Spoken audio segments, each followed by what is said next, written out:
All right, you guys, it is very, very clear that Shedeur Sanders is clearly being blackballed by Kevin Stefanski, head coach of the Cleveland Browns, to the point where everyone sees it and they are now calling it out. We have Cleveland media guys like G. Bush calling it out. Shout out to him in the barbershop. Sean King calling it out. And we got Hall of Fame corner, one of the best corners, a turnover creating machine, Asante Samuel, who should be in the Hall of Fame by now. I don't know what's going on. Asante Samuel flat out calling out Kevin Stefanski for blackballing Shedeur Sanders and not giving him his opportunity when the writing is on the wall and we see what Dylan Gabriel clearly is. We got to break this down. Welcome to Keep the Vision. Make sure you like, comment, subscribe, share the channel, hit that bell notification, hype the video. Let's get right into it. We are going to start with my man G. Bush and Sean King breaking it down over there on the barbershop. Let's take a look at what they had to say in regards to Kevin Stefanski, because this is nasty and it does not seem he's going to give Shedeur a chance. He'd rather get fired. Kevin Stefanski would rather get fired than give Shedeur Sanders his opportunity. Let's take a listen. Agree that based on recency, Cleveland's not a very good organization as we sit here, second week of November 2025, right? Mm-hmm. And I say that because when you make a mistake, which I've been very clear, concise, and consistent, that they overdrafted Dylan Gabriel. You cannot evaluate his college tape and come to the conclusion that he's worthy of a third-round pick. I just think that's a bad evaluation. There's no, and I watched Dylan Gabriel at Oregon. Dylan Gabriel was a solid college quarterback, but at no point did I see him and feel like, hey, this quarterback should be taken in the first 3 rounds, a top 100 pick in the NFL draft. I never felt that way watching Dylan Gabriel at the University of Oregon. Good organizations, when they realize they made a mistake, they change course. For example, I'm going to use the New York Giants. New York Giants went out this offseason. They paid Russell Wilson top half of the league starting money. Guess what they found out? Jackson Dart's better. So we're not going to continue down this path. We made a mistake. Not only Sean King, you cooking right now. You cooking with G. Bush. Listen, not only did the New York Giants do that, the Atlanta Falcons did that with Kirk Cousins after they gave him $100-some million contract with all that guaranteed money. Kirk Cousins is on the bench in Atlanta right now because they said, okay, we got Michael Penix. We made a mistake paying Kirk Cousins this money. We're going to roll with Michael Penix. It is as simple as that. You don't sit there in your mistake and double down, triple down, quadruple down, and not make any changes. Mistake. We didn't have to go out and sign that kind of capital to Russell. The kid we drafted, we think is better. We're going to move in that direction. They haven't looked back.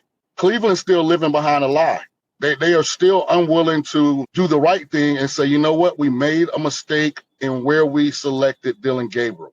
You know, regardless of how you feel about Shedeur Sanders, should he have been first round or should he went where he was in the 5th, he's a better prospect than Dylan Gabriel. So for them to right the ship, they got to admit they made a mistake and then be willing to move on from it. Hey, it happens. It's not the first mistake a GM's going to make. It's not the last mistake.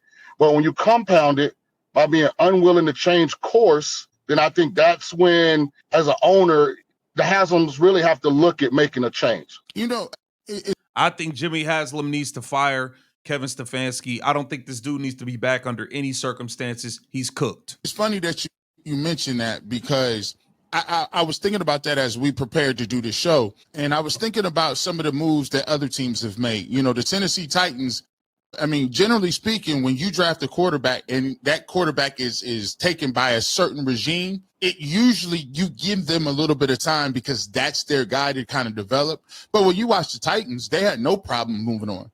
When you saw, Gerard Mayo in New England, 1 year with Drake May, had no problem moving. Brian Dable just drafted a quarterback in Jackson Dart who's promising, and they moved on as well. So it's kind of crazy to me that people are saying, "Oh, be cautious." And it's like, but I'm seeing other teams move because they're not going to play games. And a message to the owners: stop allowing regimes that you aren't fully committed to be in charge of selecting a young quarterback. Yeah, because you don't always get the chance to make the change and get it right. Chicago got extremely lucky. Like Caleb Williams had no chance to succeed that first year. 50% because I don't think he was mature enough mentally and ready to be a starting quarterback. Secondly, because it was a bad regime. Now, and Sean King and G. Bush are 100% right. The organization needs to be able to move on from the coaching staff, and said coaching staff needs to be ready to move on. Like Kevin Stefanski should have moved on from Dylan Gabriel. He doesn't want to move on. Jimmy Haslam isn't firing him as of right now, so it's like they're in a standstill, and it's bad for the team. And at some point, that Browns defense is going to throw in the towel. You're going to see guys check out. I feel you're starting to see guys check out. Let's take a look at what legendary Asante Samuel had to say. He kept it so thorough, kept it so real about this entire situation. The Cleveland Browns are 2-7, and Kevin Stefanski, the head coach, is sticking with Dylan Gabriel as the quarterback. I mean, do you stick with Dylan Gabriel after this game, or do you think about making a change? Yeah, we're going to stick with Dylan. Obviously, this is a young players that you're always trying to get one game better and those type of things. He don't even know what to say about Dylan Gabriel. He just knows he has to defend Dylan Gabriel at all costs, for whatever the reason is at this point. It's the same old storyline each week about Dylan Gabriel and Shedeur Sanders, and they refuse to do it again. But once again, Dylan Gabriel contributions to the offense are not standard, as everyone can see. And Kevin Stefanski is sticking with Dylan Gabriel. How many games had Dylan Gabriel won as a starter? One, right? He won one game as a starter. Nothing he has done look worth a damn to make the players on the team keep dealing with Dylan Gabriel at quarterback. Nope. Why is Kevin Stefanski putting his team through that? Ego. That's why. His ego. He wanted Dylan Gabriel. He never wanted Shedeur Sanders. He wanted no parts of Shedeur Sanders. And his ego is going to get him fired because he refuses to move on. And I think we can officially say that Shedeur is being blackballed from being able to show his talent. What did Shedeur do to deserve all this? Be himself? Be flashy?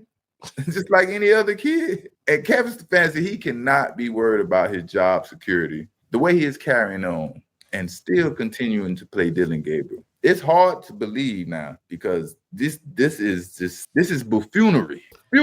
What we're going through right now. It's hard for me to believe that the NFL doesn't want the Sanders family or Shedeur to succeed in their league. The things that are happening are just too suspicious. It's just too suspicious. They just lost to. It's way too suspicious, man. And I'm glad that we got guys, stand-up guys like this that's willing to call this nonsense out.